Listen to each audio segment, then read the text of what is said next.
બરોબર, સરસ, very good. આ રહી લાકડાની ટીકડી, લઈ લો. હા, આ રહી ડબ્બામાં. તમારા જે તમે જૂથ બનાવો અને તમે જાતે લેખન કરો.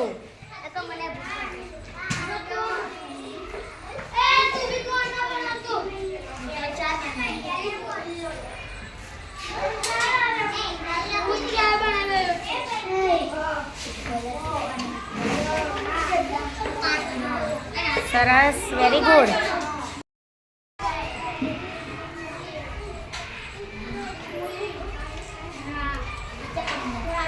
તારું લખ ગણો.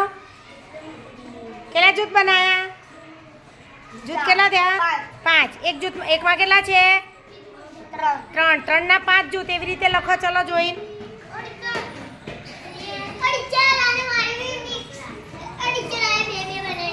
એણે તો જાતે હવે તું તાર બેટા પેન્સિલ ના બાકી હોય તો બનાવી દે. પેન્સિલ થઈ ગયા, ફોતરા લે. આ લે. અલગ અલગ વસ્તુના તમારે જૂથ બનાવવાના અને પછી તમારી બુકમાં લખો.